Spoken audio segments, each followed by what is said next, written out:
Okay, chapter 5 is all to do with matching and bipartite graphs. And the way we think of this is that you've got, say, 6 workers, A, B, C, D, E, and F.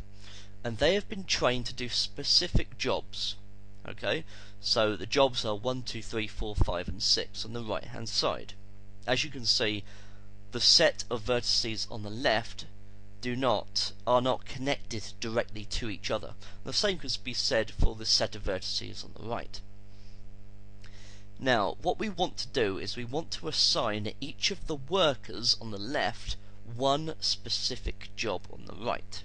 Okay? Now, in the exam, what they'll say is they'll give you an initial matching. So, for example, the head of the company has decided to first try matching A to 3. Okay, so these are letters in red here. So A to 3. We've got B to 4. And we've got C to 2. And E to 5. Okay? So, what we do now is we've got to box off any vertex that has not been matched by a red line. Okay? So that's D. There's F. That covers the left hand side. And on the right hand side we've got 6 and 1. Okay? Now, what we're going to do is we're going to construct an alternating path that moves from one side of the bipartite graph to the other and back again. Hence it alternates. Okay? And we're going to start from one of the unmatched vertices. So it doesn't matter which one you pick, and it doesn't matter which on the right hand side, which of the vertices on the right hand side you eventually end up on. What you've got to remember, however, is that in this case the dark green lines, or they will be black lines on the exam paper, you can only move along the black lines from left to right, and you can only move along the red lines from right to left. Okay, so say I started at D, then the only route out of D is to go to 4. Okay, and the only route out of 4 will be a red line, because they're the only ones that go from right to left. So that will have to take me to B. From B, the only route out is 2. From 2, the only route out is C. And from C, the only route out is to go down to 6. Okay?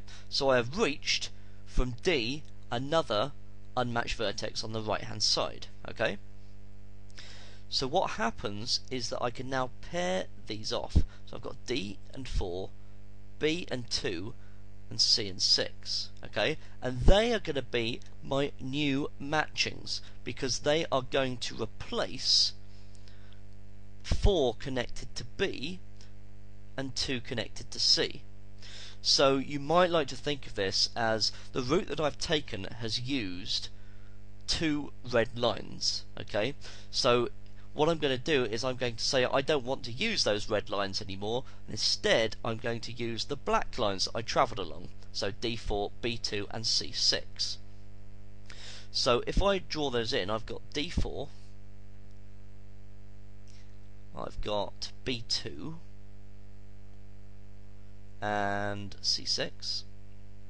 Okay, and now I can look back at my original matching and I can see that I already had a 3, so I can still have that one.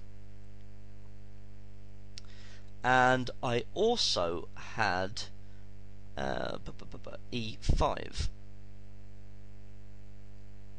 Okay, so after I've done this alternating path algorithm once, I have matched one more vertex to another vertex on the right. Okay, but I still have one vertex on the left still unmatched, so I need to box him, so F, and I still have one on the right, so I need to box the 1.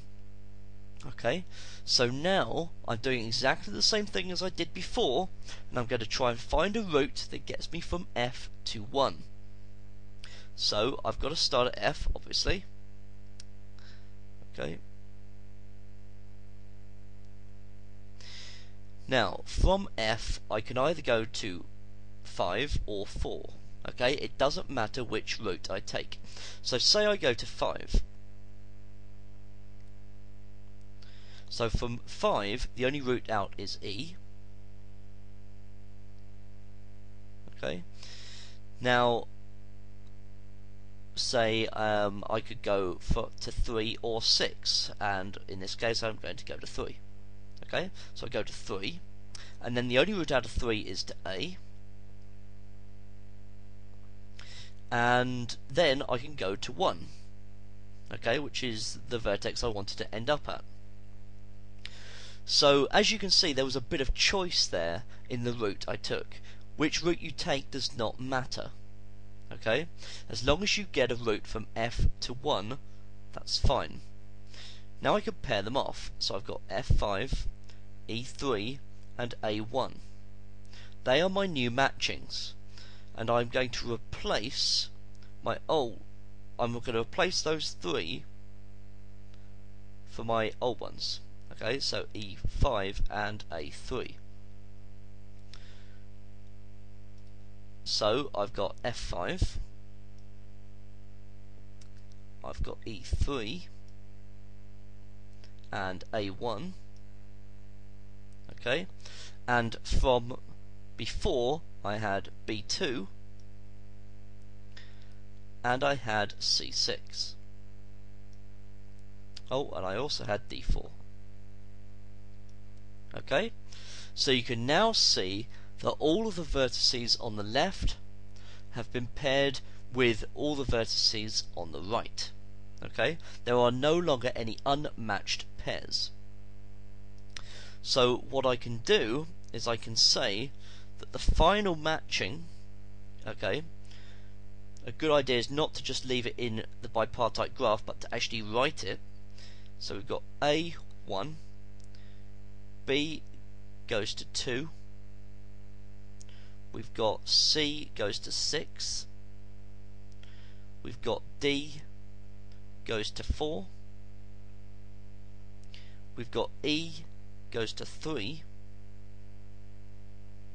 and finally we've got F goes to 5. Okay, and that's how you work with a bipartite graph.